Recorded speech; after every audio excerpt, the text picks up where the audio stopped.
तो फ्रेंड्स, इसका पहला पार्ट हमने स्टडी कर लिया था। अब इसका सेकंड पार्ट देखेंगे।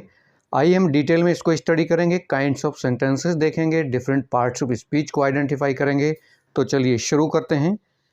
लिखा हुआ है, they returned home only at lunch and dinner time. ये पास्ट इंडेफिनिट टेंस लिखा हुआ है, आप देख रहे हैं। वर्ब की सेकंड फॉर्म है, जहाँ वर्ब की सेकंड फॉर्म होती है सब्जेक्ट के बाद, वो पास्ट इंडेफिनिट टेंस होता है। तो इसका मतलब हो गया वे केवल लंच और डिनर टाइम पर घर लौटते थे। आइए पार्ट्स ऑफ स्पीच देखते हैं। They pronoun, returned verb, home noun, only adverb, at preposition, lunch noun, and conjunction, dinner noun, time noun. आगे देखिए, all responsibilities fell on the women. सारी जिम्मेदारियां महिलाओं पर आन पड़ी। ये भी पास्ट इंडेफिनिट टेंस है। ये फॉल की सेकंड फॉर्म लिखी हुई है, fail. Parts of speech, all adjective responsibilities noun, fail verb, on preposition, the determiner या आर्टिकल, विमेन नाउन। ये वुमेन का प्लूरल है। आगे देखिए, दे कुक्ड, वे खाना बनाती थीं। क्लीन्ड, साफ सफाई करती थीं। Send the children to school, बच्चों को स्कूल भेजती थीं। वर्कड इन द फील्ड्स, खेतों में काम करती थीं। Took the crops to the market, बाजार में फसलें ले जाती थीं। इन शॉर्ट, संक्षेप में, दे डिड एवरीथिंग, वे सब कुछ करती थीं। ये भी पास्ट इंडेफिनिट टेंस लिखा हुआ है। They pronoun cooked main verb, cleaned main verb, sent main verb, the article, children noun, to preposition, school noun, worked verb, in preposition, the determiner, fields noun, took main verb, the article, crops noun, to preposition, the article, market noun। in short, एक साथ इसको माना जाएगा। ये idiom होता है, मुहावरा माना जाता है। अगर अलग अलग देखेंगे आप तो इन प्रपोजिशन है, शॉर्ट एडजेक्टिव है। They pronoun, did main verb, everything pronoun. यहाँ पर डिड मेन वर्ब का काम कर रही है, हेल्पिंग वर्ब का काम नहीं। आगे देखेंगे, आगे लिखा हुआ है, the women grew tired of this. महिलाएं इससे तंग आ गईं। पास्ट इंडेफिनिट टेंस लिखा हुआ है। The article, women noun, grew verb, tired adjective of preposition, this pronoun. Friends, this pronoun होता है और दिस एडजेक्टिव भी होता है। जब दिस के बाद आप कोई नाउन का यूज कर देते हैं तो ये एडजेक्टिव होता है, और दिस के बाद कुछ भी नहीं होता है या वर्ब या मेन वर्ब होती है तो प्रोनाउन का रोल प्ले करता है। आगे देखेंगे, someone suggested writing to the king. किसी ने सुझाव दिया कि राजा को पत्र लिखें। Someone pronoun, suggested verb, writing verb.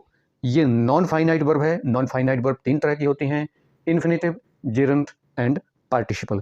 तो ये नॉन फाइनाइट वर्ब है। To preposition, the article, king noun. तो इसका मतलब हो गया किसी ने सुझाव दिया कि राजा को लिखा जाए। Who was known to be fair and kind, और दयालु जाना जाता था। Who pronoun, was helping verb, known main verb, to preposition, be verb, fair adjective and conjunction, kind noun.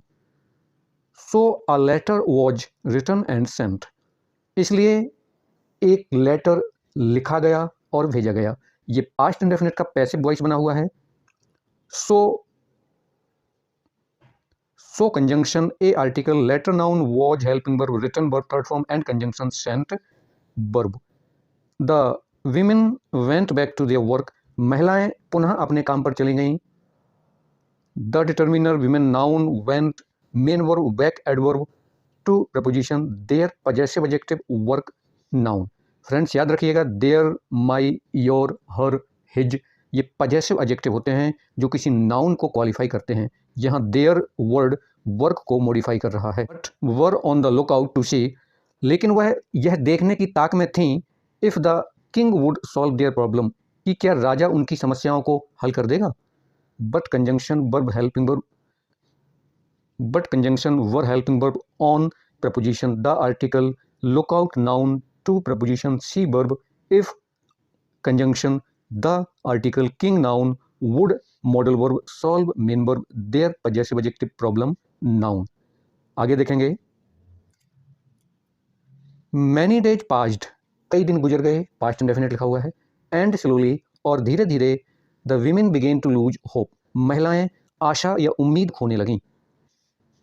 Many determiner, days noun, passed main verb and conjunction, slowly adverb, the article, women noun, began main verb, to preposition, lose verb, hope noun. तो begin to lose, जहां begin to plus verb first form का use किया जाता है उसका मतलब हो जाता है लगना या होने लगना। जब अचानक कोई काम होने लगता है तो फिर वो begin to plus verb first form का यूज होने लगता है। जैसे इट बिगेन टू रेन, बारिश होने लगी। आगे देखेंगे, आफ्टर ऑल, आखिरकार, why would the king of such a vast empire, कि इतने विशाल साम्राज्य का राजा क्यों, बी कंसर्न्ड, चिंतित होगा, about the plight of a few women, कुछ महिलाओं की दुर्दशा के प्रति, इन अ टाइनी विलेज, एक छोटे से गांव में, लाइक देयर्स, जैसा कि उनका है। आखिरकार इतने विशाल साम्राज्य का कोई राजा क्यों उनके छोटे से गांव की महिलाओं के दुर्दशा के बारे में चिंतित होगा। तो आफ्टर ऑल ये एक इडियम है। Why pronoun, interrogative pronoun, would modal verb, the article, king noun of preposition, such adjective है। तो friends, such mainly 3 role play करता है, एडजेक्टिव, एडवर्ब एंड प्रोनाउन। जब इसके बाद कोई नाउन का यूज कर दिया जाता है तो वो एडजेक्टिव हो जाता है, जैसे सच मैन या सच अ मैन। अगर इसके बाद कोई एडजेक्टिव यूज कर दिया जाता है तो वो एडवर्ब बन जाता है। और यदि इसके आसपास कोई भी वर्ड नहीं होता है, अकेला यूज होता है, तो ये प्रोनाउन होता है, जैसे such is the condition of people या एज सच। तो सच 3 रोल प्ले करता है। ए आर्टिकल, वॉस्ट एडजेक्टिव है, वॉस्ट का मतलब होता है विशाल। एम्पायर, साम्राज्य, नाउन है। बी वर्ब है, कंसर्न्ड एडजेक्टिव है, कंसर्न का मतलब होता है चिंतित।